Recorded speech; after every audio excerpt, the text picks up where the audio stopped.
ગુજરાતમાં હાલ હડતાળની મોસમ ચાલી રહી હોય તેવું લાગી રહ્યું છે। શિક્ષકો હોય કે ડોક્ટર કે પછી રત્ન કલાકાર, દરેક લોકો હડતાળનું શસ્ત્ર ઉગામી રહ્યા છે। ત્યારે કેમ આ હાલાકીની હડતાળનો અંત નથી આવતો એ સમજીએ।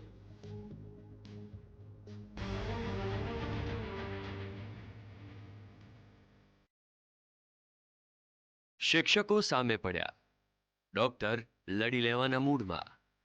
મંદીના માર વચ્ચે હવે ઝૂકવા તૈયાર નથી રત્ન કલાકાર।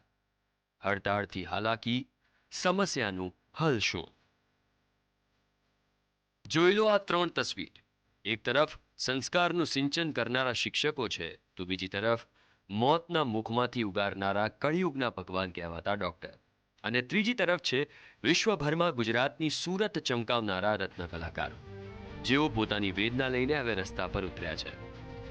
હીરા ઉદ્યોગમાં આવેલી ભયંકર મંદીએ રત્ન કલાકારોની કેડ ભાંગી નાખી। યોગ્ય કામ અને પગાર ન મળવાના કારણે તેમને ઘર ચલાવવું પણ મુશ્કેલ થઈ ગયું। ત્યારે લાખો રત્ન કલાકારો બેરોજગાર થતા હડતાળ પર ઉતર્યા છે।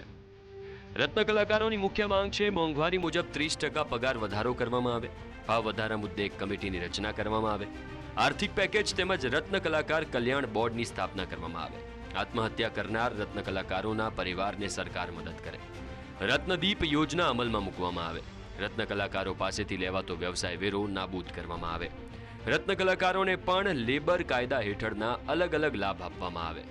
સરકાર પાસે એક જ માંગણી છે, 25% ભાવ વધારે। એક તરફ મોંઘવારી વધે છે, બીજી તરફ બાળકોની ફી કરવાની, શાકભાજી લેવાનું, તમામ જે વસ્તુ હોય ઘરના હપ્તા ચૂકવવાના, કેટલી તકલીફ પડે? બહુ તકલીફ પડે છે એમાં, કામ થતું નથી અને આ સ્કૂલની ફી ને બધું નથી પવન થતો। અમને 5 થી 10 15 હજારનું કામ કરીએ તો 20,000નો ખર્ચો હોય આપણો। આમાં બધામાં ભાવ વધે છે, બરાબર। આમાં કેમ હીરામાં ભાવ વધતા કેમ નથી? ખાધા ખોરાકમાં બધામાં ભાવ વધે છે, તો હીરાવાળા શું કરે? અહીંયા છોકરાને ભણાવવા શું કરવું, રૂમો આંકવી તો રૂમોના ભાડાના પણ ભાવ વધે છે, બરાબર। હીરામાં નથી વધતા। ઘર ચલાવવામાં તો બહુ તકલીફ પડે છે। અત્યારે છોકરાએ ભણાવવા કે ન ભણાવવા એવું થાય છે, એવી રીતની તકલીફ છે। શું કરવું આમાં તો? બીજી તરફ ગાંધીનગરમાં પણ આરોગ્ય કર્મચારીઓનું આંદોલન યથાવત જોવા મળી રહ્યું છે। સરકાર ગમે તે પગલાં લે પણ આંદોલન ચાલુ રાખવા માટે આરોગ્ય કર્મીઓ મક્કમ છે। આરોગ્ય કર્મચારી મહાસંઘના પ્રમુખ રણજીતસિંહ પણ સમર્થનમાં આવ્યા છે। અમારી મુખ્ય માંગણી છેલ્લા 2 વર્ષથી ટેકનિકલ કેડરમાં સમાવેશ અને તે અંગેનો પગાર સુધારણા, ગ્રેડ પે અને ખાતાકીય પરીક્ષા રદ, આ 2 અમારી મુખ્ય માંગણી છેલ્લા 2 વર્ષથી છે।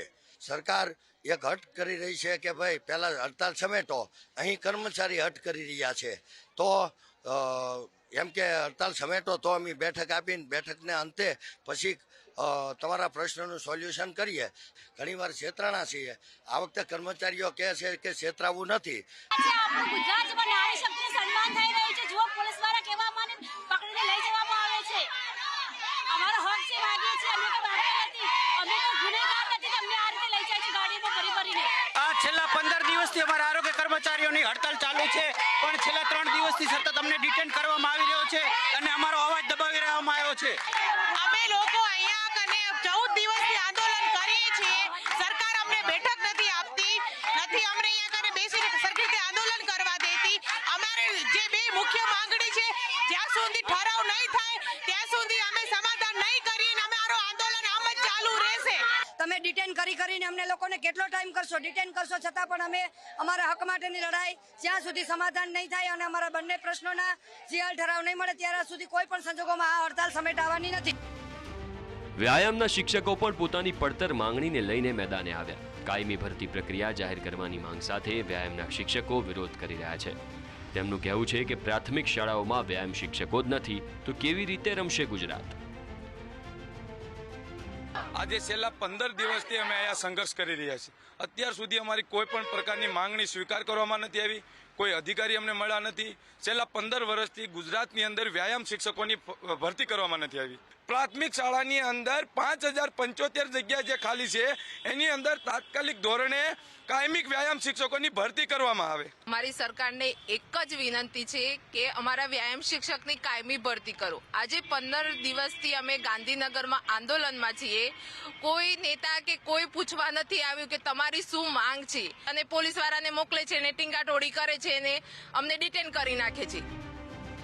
હાલ તો ગુજરાતમાં આંદોલનકારીઓ પોતાની માંગને લઈને આકરા પાણીએ જોવા મળી રહ્યા છે, ત્યારે હડતાળનો અંત ક્યારે આવશે? શું તેમની માંગ સરકાર સ્વીકારશે કે પછી આંદોલનકારીઓ પીછેહટ કરશે? તે તો સમય જ બતાવશે. Bureau report, news capital.